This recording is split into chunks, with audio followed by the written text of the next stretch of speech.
Welcome everyone. Thanks so much for joining us today. I know everyone's got really busy weeks, so appreciate everyone's time and getting involved. Tarek, thank you very, very much for making the offer to come and share your knowledge and experience. I know that there's a huge appetite out there to learn more about working within teams in general remotely, but very, very interesting to hear about your experience with Octopods and you guys building the product and everything. So without further ado, I'm going to hand over to you. Thanks a lot, Rose. And also thanks a lot for growing the community and keeping it up and running for all of us. Yeah, it's been really fun being part of a community. Cool. So I guess I could start by talking a little bit about Octopods and what we do.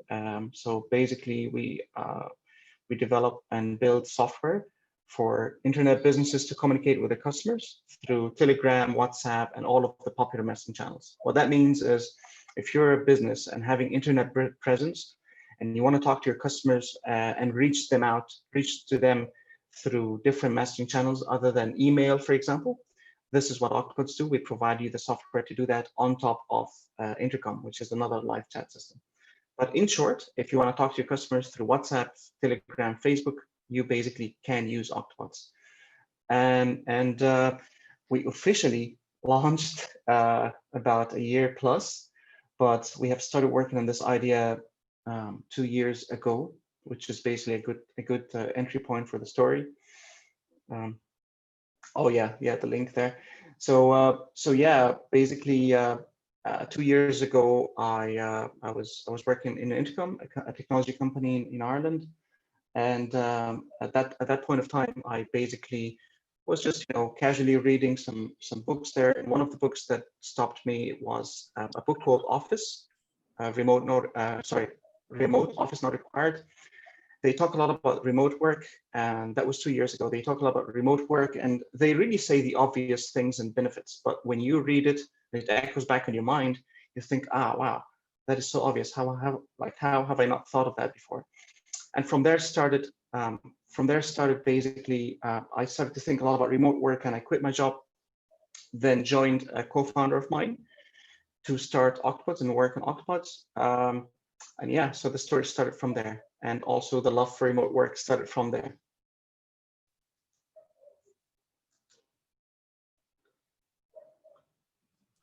That's so amazing. And actually, yeah, I love the book. I remember I got a copy of it when I was still living in Ballahadreen in Roscommon.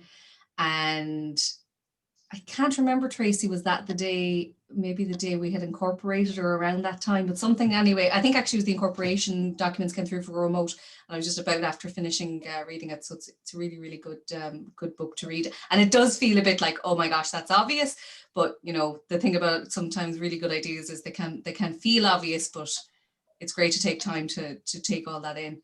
Tarek, do you want to open it up to questions now, or do you want to give us a bit more background?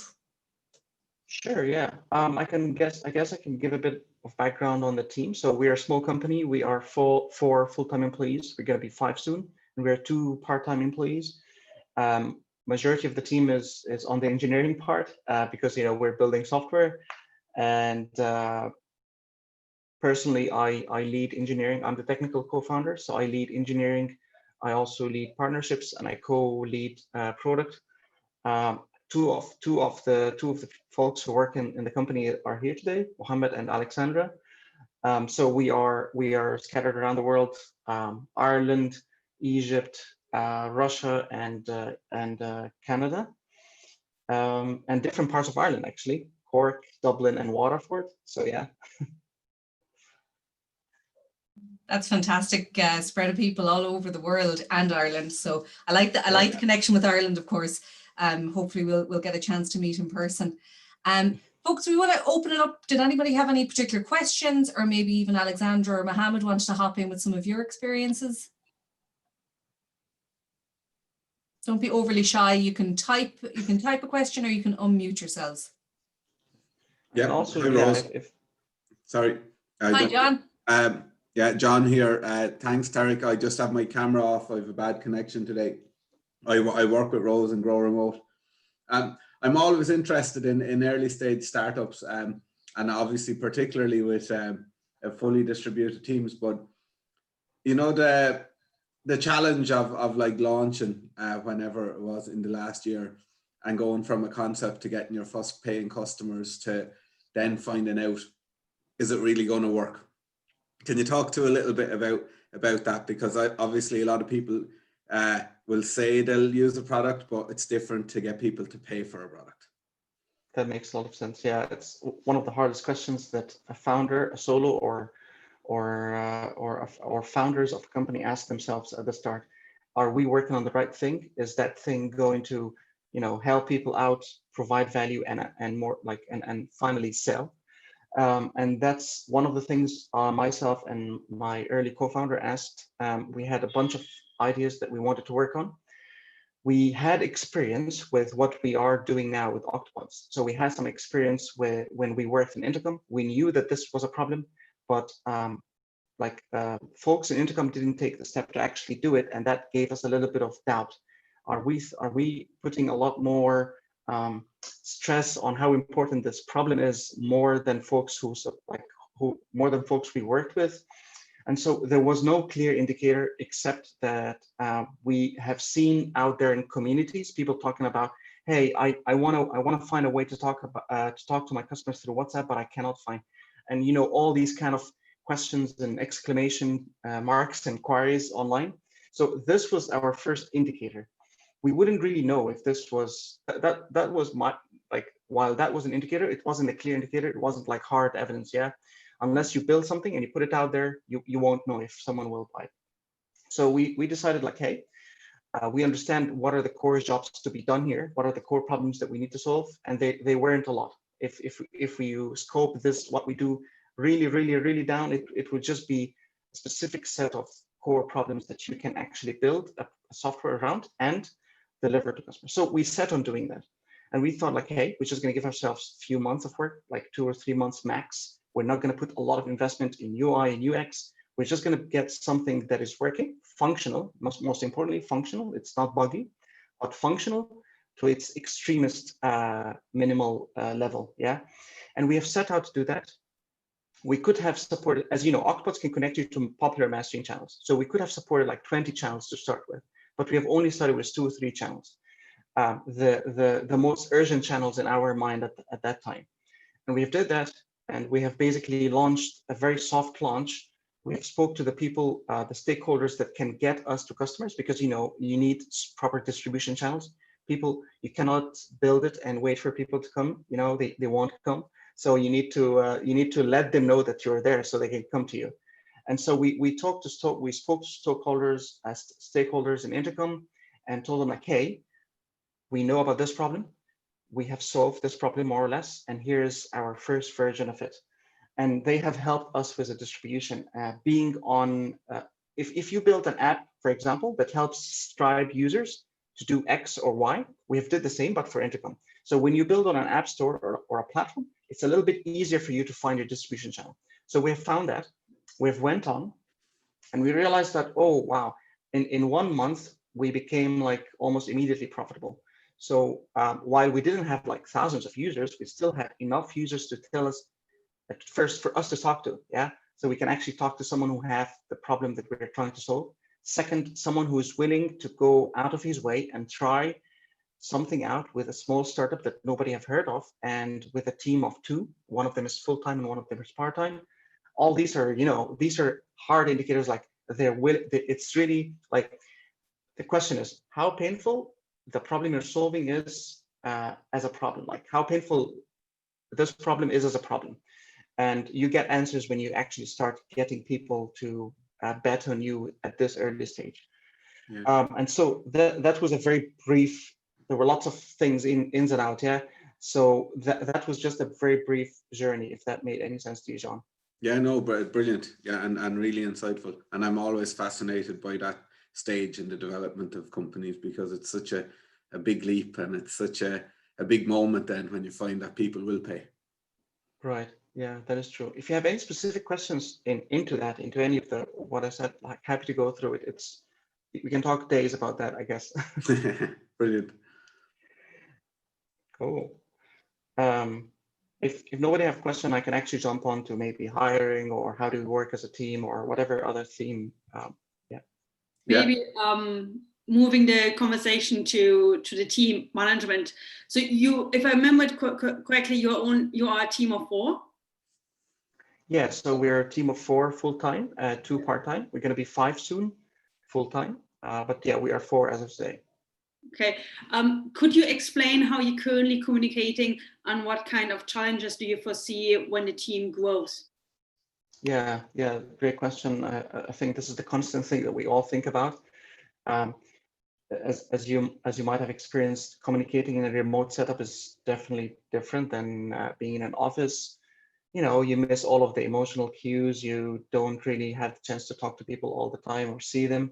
So I guess when we started, we thought, I guess it first comes from how you set up the culture, right? And when you set up the culture, your first or early employees also affect that. Like if we were 2 before, if we add on 1 more person, that's going to be 33% of the culture of the company. If you add 1 more person, that's 25%. And so we basically started from the culture or the hiring.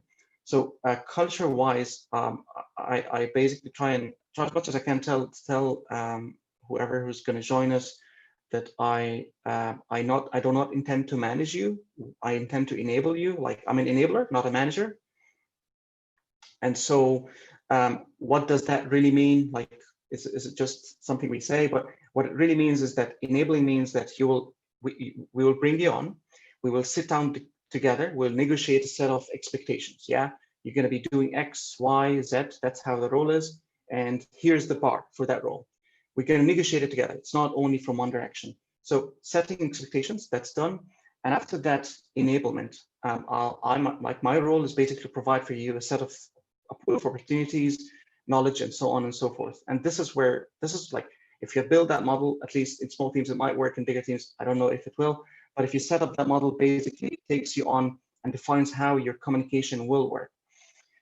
Because now communication changes from supposedly in a manager-employee environment, it tends to be a little different than the environment we're trying to create, where the person now is basically responsible for setting his own goals, for set his or her own goals, and so on. And so communication becomes feedback, back and forth feedback. The actual manifestation of how that actually works would be, written communication, giving each other feedback through one-to-ones. If that's what you mean, Katrina, I hope that's what you're referring to. If not, let me know. I can steer. Yeah. Cool. So yeah, it starts from the hiring, then to the culture, and then like the ownership of the person's role defines the communication between all of you. So it's not going to be a manager to employee communication anymore. Yeah, it's a teammate to another teammate communication, and both of us are driving and working towards the same goal. If I did a good job in explaining what that like generic goal or direction is. Yeah. Thanks, Katarina, as well. That was a great question. And like, it's definitely something that we're also interested in. Gosh, Tarek, love, and I see Tracy myself had the same reaction just about the same time about how you communicate about the culture, and like as you're bringing on new teams, particularly in the early days, what a huge effect that has on team culture. Yeah. It's something we've been aware of, but how you communicate that was really, really nice there. So right, thanks. yeah, I can. No worries. Yeah, no. Related question. Sorry, Seamus here.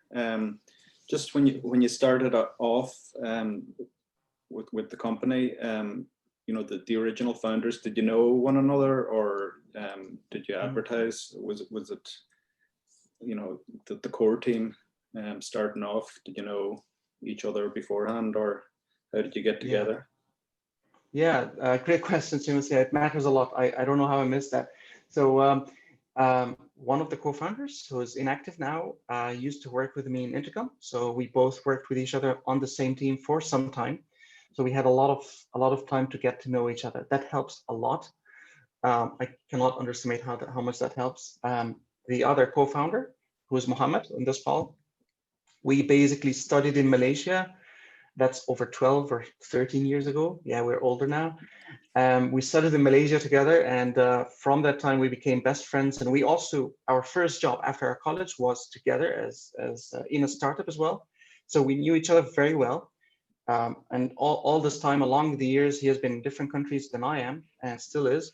But we have kept very close communication and connection. And in a way, if you leave friends for sometimes you develop different mentality. But luckily, we didn't. Luckily, we sync well. So yeah, the three co-founders, we know each other very well.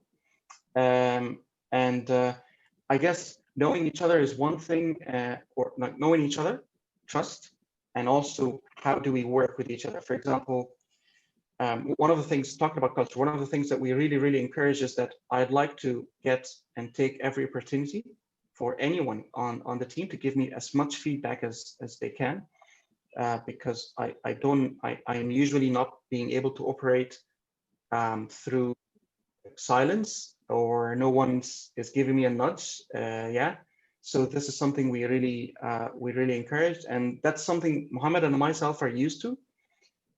So it helped us a lot as founders. It's not a big deal. Like, for example, if I spoke to X customer in a way that sounded a little bit moody, Mohammed would chime and say, "Hey Tarek, I think this might have been better if you said X, Y, and Z." So that kind of mentality helped us a lot, and also helped us to kind of channel that for anyone who's going to come next. I hope that answers your question, Seamus. Yeah, that's very helpful. Thank you. Yeah, no worries. I wonder, personally, I would always echo, and to myself, I wonder how that works. How will like getting a co-founder works if I don't know that person? And it feels like the early employees, at least with us, feels like they're co-founders, because they are, they are, in fact, yeah, co-founding the company with us, because the company is still early in its stages. So again, like the way we deal with that is like through the hiring process, and I can talk more about that. Yeah, I totally agree. The initial team up to, I'm not sure what size yet, definitely co-founders. Like you couldn't put them in an employee really bracket, although possibly a little bit slightly different, but definitely co-founders. Just when you're talking there, so say about communication, I was going to ask about, do you have a conduit for 360 feedback? So there's apps and tools that you can get where people will be able to give feedback, but it sounds like you just do a kind of, this could have been done a bit more ad hoc. And so it kind of just flows into my next question, which is, do you have a structure for the week? So we heard yesterday from a company, ChangeX, that love to have daily stand-ups. That gives them an awful lot. Some other companies do morning and evening, 15 minutes. Other companies, we don't. So in GrowMote, it's a start of the week, end of the week. That's even loads for me. I'm like, enough meetings. So different things for different people, but how do you do it? Yeah, sure. I'll quickly just chime on the feedback part. So we value the spot on feedback, and the main reason for that is that in a remote setup, it is probably negative. It is probably going to be yielding a negative effect if you didn't give the feedback spot on. So as much as like whatever we feel, we'll probably just come on and speak about it on the spot. I feel that part builds a little bit more trust, and it gets us used to that habit. We're not afraid anymore to be given feedback. So that's on the feedback part. We also have like one-to-ones and every 2 weeks, and we talk in detail about how do we do, personally. On how do we organize work? So I guess I'll start a little bit from the top. So from the top, we have a roadmap that can be 6 months or 1 year. These are just a group of bets. We are usually not really sure of these bets, but to some extent we have an appetite to take on these bets. And then it gets a little bit more specific. We have cycles, and the cycle is 1 month. We try not to go beyond 4 weeks because we are a small team, and we don't really know. We don't want to be like, basically, if we somehow mess up with the cycle goal, we want to make sure that we pivot quicker. We don't have so many months to basically spend. Yeah, if that's a currency. So we have 4-week cycles. The cycle have a goal and have a champion. Then if you go down down one level, you would have weekly goals. We also set weekly goals. So if a cycle is 4 weeks, we have 4 weeks. 4 weeks, we have 4 weekly goals. We plan these goals at the beginning of the week, Monday. The planning session shouldn't take more than 30 minutes. Pretty much, if everyone has ownership of what they do, they pretty much know. And this is the part where we give each other feedback if the goal makes sense or not. Yeah. And down to the day, we have daily stand-ups because we are in Mohammed is in Calgary, and the rest of us in that area of the world. We basically try to make it 4:30, 3:30 or 4:30, which is like early on for Mohammed, 7 or 8, I think, 7 a.m. or 8 a.m. That's where we like say, hey, I'm going to work on X today. And I'm actually green, yellow, or red on my weekly goal. What that means is like, I'm doing well, I don't need help. If it's yellow, hey, I'm really not sure if I'm going to hit the goal this week. If it's red, I need help, and help me out if we can. So yeah, that's how it goes. Oh, sorry, Tracy, do you want to jump in there, or Tree, go ahead? Yeah, it's just one thing. We use a tool called Linear. I don't know. Linear is a tool that basically puts all of what I've said on, like, digitize it, and it puts it in a structured order for us. So if we have a cycle, Linear shows us the cycles. It also shows us the individual weekly goals as issues. Yeah, and you can have sub issues for your daily goals if you're gonna have. And it allows us to move from one project, like one cycle, to the other cycle, or a project can span few cycles. It just helps us out. And it's a really well-designed, slick app. And it doesn't have much more than you need. That's the important part about it. Like, I'm always very careful of not introducing so much of more than, like, Tracy, you mentioned tools to provide feedback, and mentioned tools to organize work. I'd always be very skeptical and just think about, do we understand what we're doing, or what we want to do? Do we have a goal first before choosing the tool? Because not all the tools will work will help you achieve the goals that on your mind. Some tools will just be, it's meant for different team setups, and meant for different teams. So Linear it works for us, yeah. Super. Just quick fire. And I agree with you on, like, you don't need a tool for feedback, particularly for a small team. You should be able to do it. Yeah. Top 5 tools, if you have 5. I'm thinking maybe you only have like 1 or 2, but top 5 tools. I'm going to go for it. It's probably going to be the common tools we all use, but I'm just going to say it anyway. Yeah. So it's Linear, Notion, Zoom, Slack. These are 6 now. Yes. What else? Mohammed, do you have anything else? Top more tools we use, Well, actually, lots of companies still don't know about Notion. So I know we think that, like, everybody uses them, but actually no. Although we hear about it. Do you use Lattice? No. Lattice is a wiki, is it? Or wiki? It's like Notion, isn't it?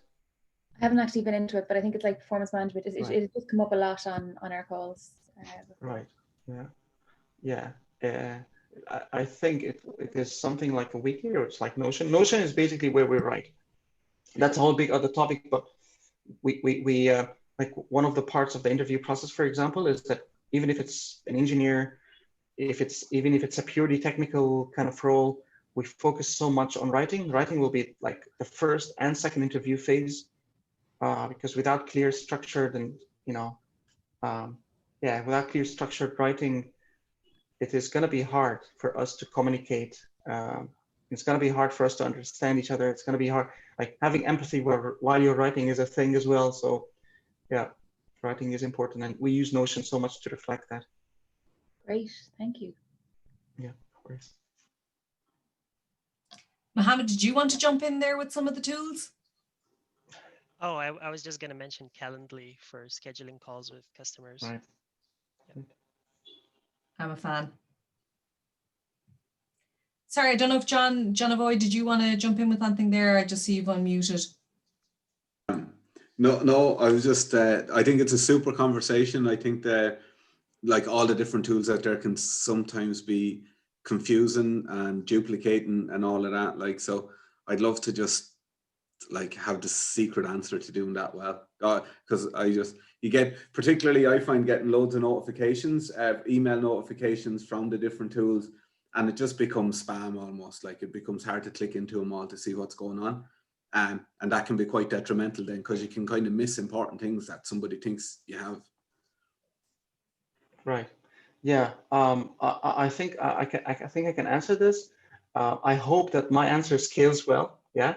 Because, having a 4 persons or 5 persons full-time team is very different than others. But I guess the way we do it, the way I think about it at least, is that you have I don't know how to call it, a tools credit. You know, you have tools credit, and you've got to be wise about spending that credit. Mohammed, for example, is always very opposing that we introduce new tools, and I really love that because I get excited about new tools. So that credit is best spent if you have one tool of one category. If you, for example, if you're going to use Notion as a wiki, stick to Notion. Do not, and I repeat, do not go to Google Docs, for example. But I mean, I know sometimes you need to because other companies are working with different. But try to stay with one category of tools, or think about it as jobs. Yeah, from the jobs to be done framework, which is a famous framework, by the way, to solve customer issues. Think about it from that perspective. If our job is to record notes and to record like to any kind of record that we of work and collaboration that we do, if that's the job to be done, then Notion is going to solve that or not. That's the answer of the question. Anything else shouldn't be kept outside. Kind of hard, strict rule, but it will offer you some peace of mind. Not a lot of peace of mind, but it will offer you some peace of mind. If you have a customer communication tool, you know, I think it's always wise to stay with one customer communication tool. And if that customer communication tool have some sort of source of truth element, then try not to use a CRM. Try to use that tool. Yeah, try to use one tool for everything. So if that's a magic rule, then we probably do that unconsciously at least. And Mohammed fights a lot adding a new tool. It works for us. I love that. So yeah. Notification wise, I know that could be a problem. I personally allocate a specific hour early in the morning. For example, Mohammed works a lot on product design, so he does a lot of work when I'm asleep. I wake up, I give a specific amount of time to go through all of his work. I leave all of the comments that I need to leave, but I just focus very much on doing that in one shot. And then he wakes up, he sees it. It's kind of like normal async work that you see between team members in a specific business or team. So he wakes up. He basically either brings some of it during stand-up if he needs to, or he basically replies to it in Notion. And this is how we go on. So yeah, notification-wise, you can basically put some time on the day to hit them all one by one, and yeah. Actually, just on that, Tarek, and that's a great thing to bring up, John. Did you guys have any learnings along your path as far as implementation of tools, deciding against using a tool, even like that? How did you decide you would put time aside in your day to look through notifications and comments, and anything around that you can kind of expand on? Yeah. I remember one very specific situation when we were basically, yeah. So I remember one thing that we struggled with when we were just 2 people in the company is customer support. So like juggling customer support with focus work. I'm an engineer, so I need to build software. So I need to put focus time in the day to do that. But customer support never ends. So the question was, what's a good way to go about it? So we basically came up with an idea where we set customer support zones in a day. We set 1 hour from 11 to 12, then another hour from 3 to 4, then another hour, I don't know, from 6 to 7. That's for me in with the Ireland time zone. Mohammed did the same. So we kind of more or less covered the day, and we didn't let our customers wait so much. If you wait for 1 hour or 2 hours for something that is not emergency, obviously, for something that non-emergency things, it is probably okay. And we did that for some good time until Alex joined us, and she championed customer support like an awesome person. So that was something that we basically introduced and learned from. And I think as Tracy said, like being a startup is all about experimenting, learning from experiment, failing, iterating, and so on and so forth. So it's almost always like this. There's no secret magic, there's no secret formula. I think the main thing that serves us, to give an example, something different, like an interview process. When we go and interview someone, we could make this very easy. Go in, copy a big company's way of interviewing, even copy their roles and responsibilities section, you know. Copy the roles and responsibilities section and go on. But I think the thing that really always helps and serves you is that you get down and ask yourself, what works for me, right? What works for me generally as a company, as a team, and also sync that up with your mission, how you actually talk to people. For example, we prefer so much people who can empathize and actually can, you know, understand you from a human perspective, like on a human level. So we put that in the job post. It's fine. We're not afraid of doing that. Yeah. So I guess just getting back to my point, asking yourself what works for you rather than just jumping on the best practices and what's out there. It's also good to test it out with what's out there to just make sure that you're not making something entirely, you know, ineffective in a way. Yeah. So like just thinking for yourself is is the thing. Absolutely love that, and we've had that conversation a good few times as well, and it's always heartening to hear other teams thinking the same way, which I think is like the huge benefit of a conversation like this for others to be able to see like that's the realities of what's happening, and by the way, it works remotely. It doesn't have to be in office. We just have a couple of extra people have jumped in. If you want to unmute yourselves to ask a question, or you can use the chat functionality as well, feel very welcome. So even around, I suppose even getting maybe a little bit more specific around what you guys have learned on your journey. Say any stuff that kind of has come up for you around communication, Tarek, any kind of like things that really didn't work or things that have worked beautifully, stuff that maybe stands out that you'd love other teams to know about. Yeah, I think this is working with people who came after the founders, even with the founders actually, which is communication modes. I'm just going to zoom in onto this a little bit. So communication modes, in my opinion, I think you will, like, I really told myself, you really need to be patient in understanding how everyone communicates. Some people are chatty, some people are some people are not chatty, some people get what you mean and they give you a reaction. Yeah. Some people will ask follow-up questions.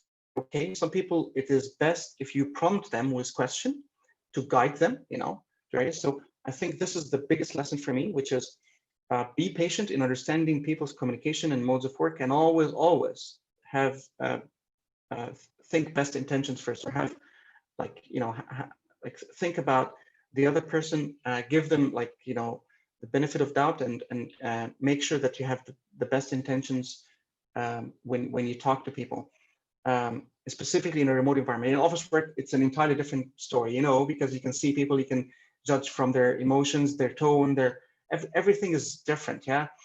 So always assume best intention. Yeah, always assume best intention.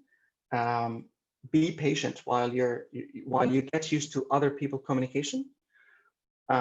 It is always, I know this is obvious, but it's always best if you keep the spirit up, you know, being smiling and being positive. People don't get that a lot in a remote setup. If we have a stand-up per day, if you don't have any other meetings, you're probably the only human they see in that day if they don't have a family and such. So if that's what it means, that means your smile is the only human smile they will see in a day, a human they know. Yeah.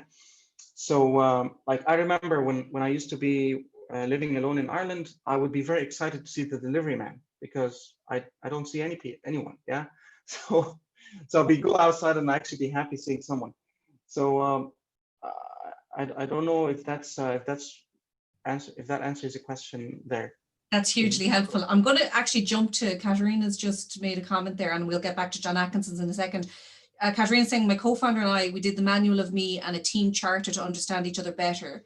We worked on one hackathon together, and after 6 months, having yet made face-to-face, it helped to spend time thinking and talking about our work styles. Love that, Katarina. Did you actually, and that's something I was going to ask, Tarek, did you guys use any particular systems around figuring out each other's communication styles, or was it more of an ad hoc kind of a conversation? Yeah, it benefits us that we are not a lot, and so it is kind of, I feel it is kind of the being deliberate about figuring out how our communication works. It's just that pre being deliberate stage. So I honestly, we didn't do any deliberate effort on, hey, what is your preferable communication mode? Perhaps I did that with Ahmed, who is an engineer on our team. When he joined, I asked him about what works best for you and such. And on our one-to-ones, I would generally ask him about how he feels and so. And I think I developed an understanding of how he favors and prefers to be communicated to. And it just works fine. It works fine. I don't know. I always try to get it back to, did I enable that person or not? Even in communication, did I enable them or not? Did I explain what's the big goal we're working towards? Did I give them a chance and space to get in on the team and say what they need to say? Because it's also about letting them know that it's a comfortable space. Communication mode can be different if like that could affect it in a way.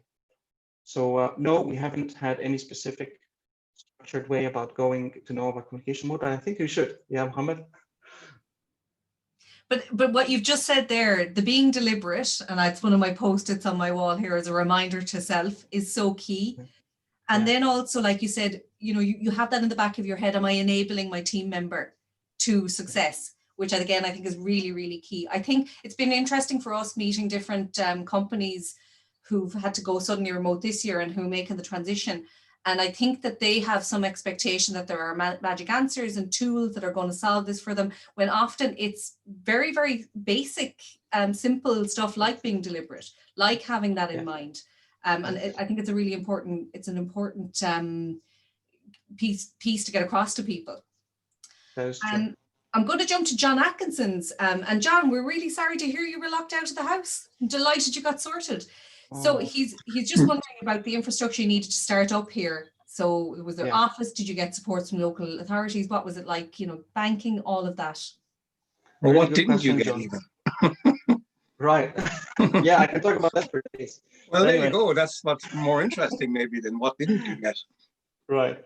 Okay, I'll start about, I think first off, I think I should say that I and we have learned a lot in that area since we started. I think we still have a lot to learn in terms of, how to put a business down with minimizing costs in terms of like starting up, and incorporating the company. All these are costs, and accountant and payroll and all of it. There's a lot of costs involved.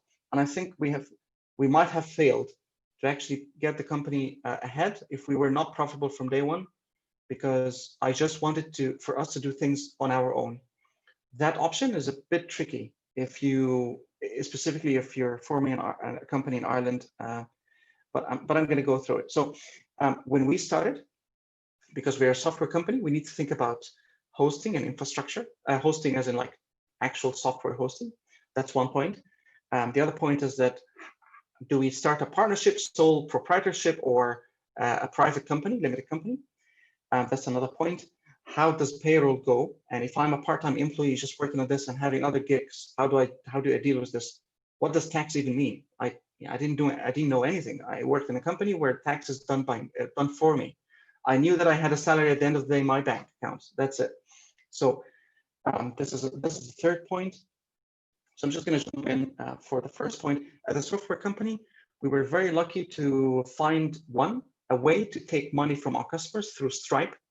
So Stripe had everything in place for me as an engineer to set it up and to get it working.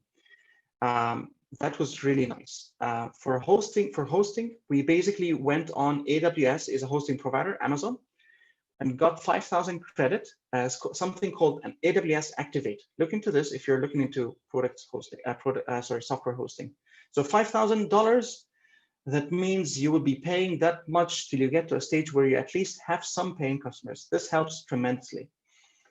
So from a hosting and getting money and like software hosting and software infrastructure, these two things help us a lot. Now, setting up a company. I've spoke to Accountant Online, which is a company in Ireland. I've spoke to Finero as well, which is a company in Ireland. and I've spoke to an independent accountant, I think, yeah, about company setup. And then my co-founder and I, we have reached out like, hey, we don't know if this thing is going to work. Let's do the simplest thing ever, which is creating a partnership type of company. And we did so. That wasn't costing so much. I think it was below $100 or so. And it let us go ahead and just have some entity. Then we opened a bank account with AIB Bank. That helps us a lot in the beginning.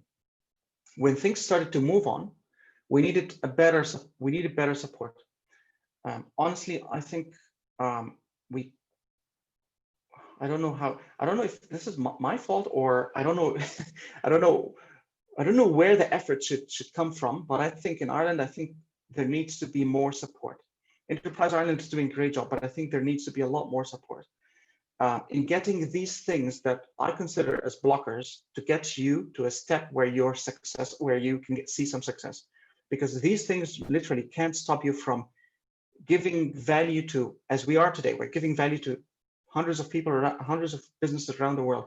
This path of reality could not have been continued, right?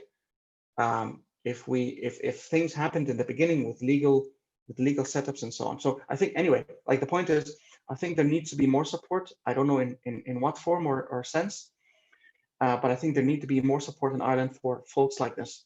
You have two people who, one have software or software development knowledge, and the other have, for example, marketing knowledge. They have chosen this path. They can provide value because they have veterans in their industry or whatever. These people need help. These people need support. Like Ireland's major, more than 40% of Ireland's export is software development. The rest is pharmaceutical and others and dairy and such. So, you know, this is the industry for, like, I guess I'm not trying to focus on the industry, but it's worth focusing on. Anyway, so legal setup, we moved from partnership to private limited. We've basically paid for that ourselves. So we've paid for that. We have went to an accountant that did for that for us. Payroll. He also moved me as a full-time employee in the company. So he helped us with that a lot. We have not, I feel like local expertise wise, we have not, wise, very different account. AIB, like more or less easier. And also because I'm not an Irish citizen, so I'm on like stamp 4, which allows me to work. So that was even harder. But AIB helped us with the startup bank account. We could have potentially looked at something that is online. This is something they look into banking, like N26 and others. They have that set up now. Or Revolt, they have business accounts. So I've spoken about software hosting. I've spoken about legal setup. I've spoken about banks. Office, we did not have an office. We have went 100% remote from the start. There are continuous accounting fees that you need to pay for accounting, actual accounting work, bookkeeping, for taxes, VAT and such. Also getting VAT was hard. It was not easy. Why? And that's the thing. Why was it hard? Because we don't serve companies in Ireland. Most of our companies are in the US and other parts in the world. We have maybe 1 or 2 customers in Ireland. So to get VAT for Ireland, they need to do their due diligence anyway. So yeah, we're still paying an accountant for bookkeeping, taxes, payroll, and and legal inquiries of sort. So I hope that answers your question, John. But please ask me more if you have specific questions. No, that's really interesting, because I found this all the time, that there's a huge gap. You're a software specialist, you've got a marketing guy beside you, you want to work with your customers, and you keep being dragged back to this bureaucracy, admin, that is a cost and a time consumption thing. So you're kind of lucky you didn't have to open an office. Yeah. You're lucky you didn't go with Bank of Ireland. Sorry, Tracy. Yeah. But it's as I keep saying to entrepreneurs, who's doing your admin, that you guys get on with your role? It's a big issue in Ireland, I think. Thanks for that. Yeah. Thank you. No worries. And just to build on top of that very quickly, being bootstrapped as well is an entirely different challenge. Like we have the choice of deciding that, of going bootstrap or taking money. taking money. We have some, like we had some folks that could get us into VCs in San Francisco and such. That was a possible option, or taking from enterprise. We don't wish to do that. We don't yet understand how do we want to form our vision. We want to take our time. We want to build. We want to go through our own journey. We wanted to do that, and it should be a viable option for you.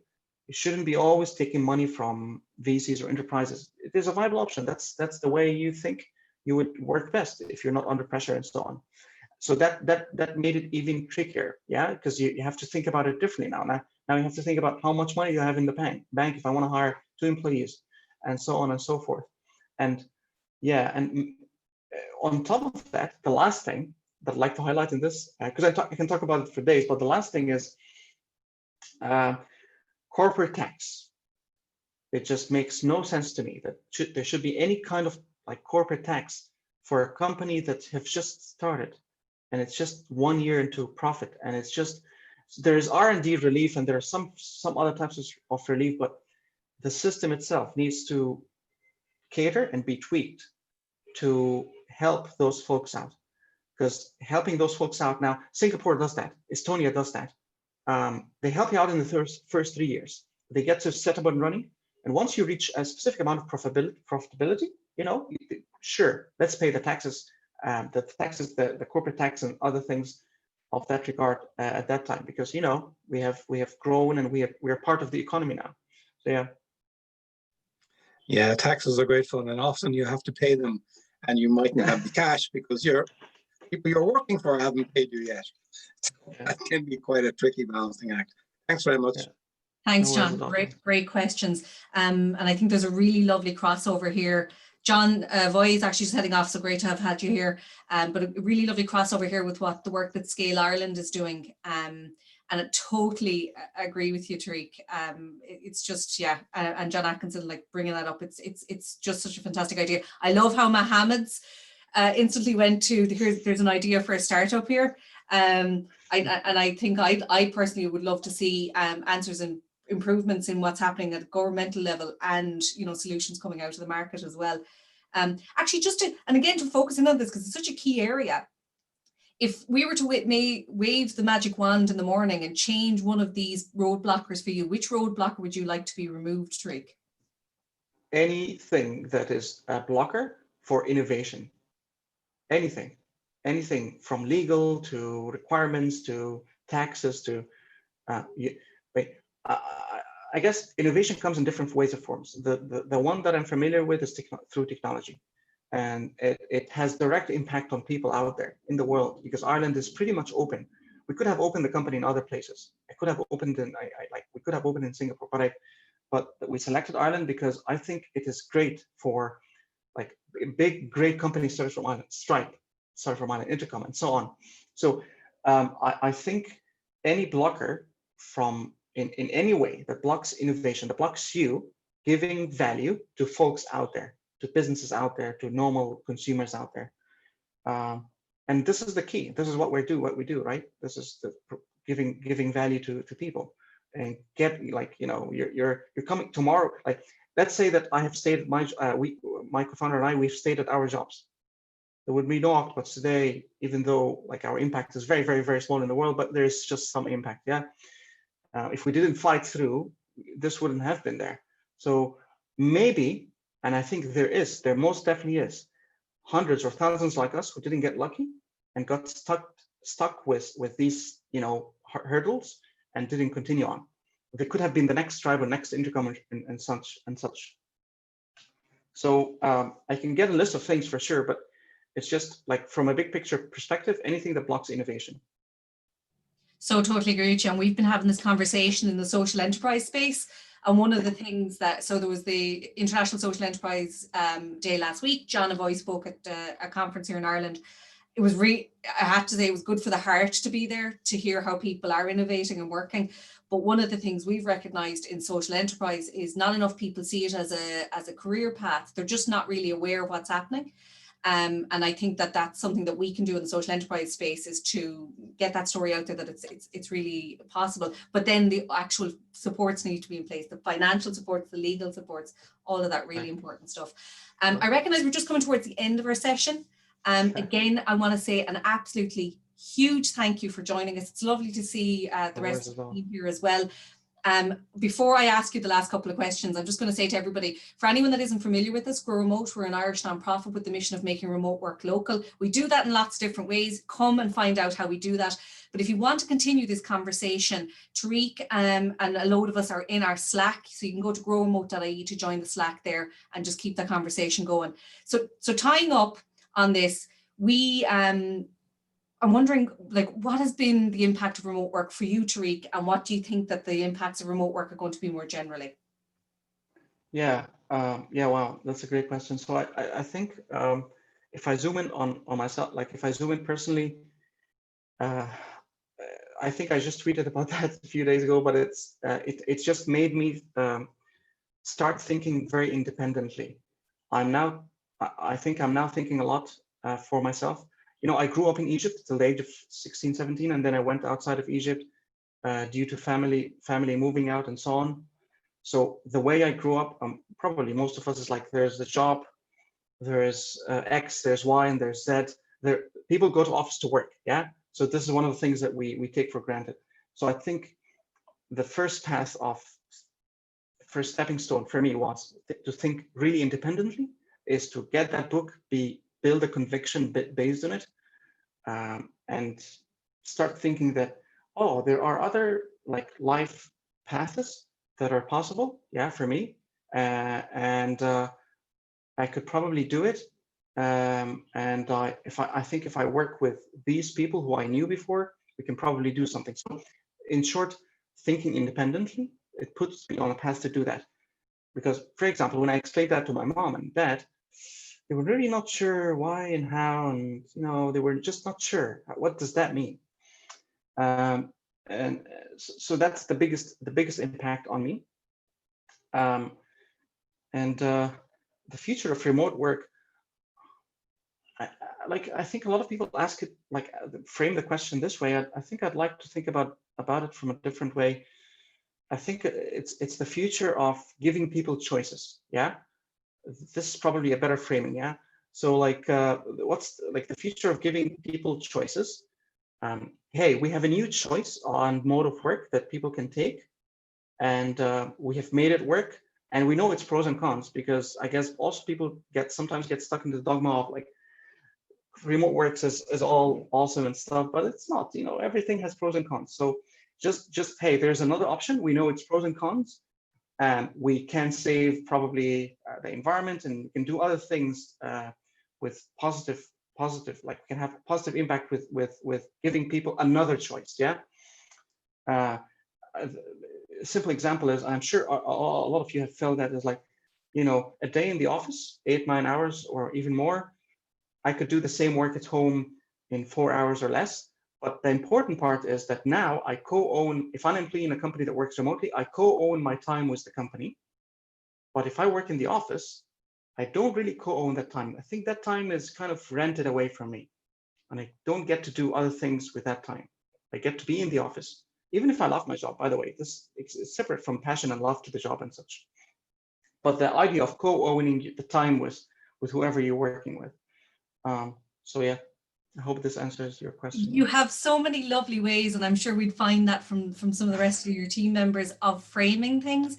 That frame of the co-owning of the time, absolutely love that. We'll totally be borrowing that. I want to say huge thanks again. Thank you everybody for joining us today. It makes all the difference to have people come in on the conversations, because it's the questions and your interactions that really make these conversations come alive. This will be posted up onto YouTube. Conversations continuing in Slack. We meet every Tuesday at 3 p.m. GMT for a very lovely informal coffee. We'll have all sorts of random chats there, and lots of different conversations coming up around the AMAs and that as well. Again, Tarek, thanks a million, and I hope everyone has a wonderful week, and we'll talk to you all soon. Thank you. You too. Thanks a lot, Rose, and everybody for coming. Thank you very much.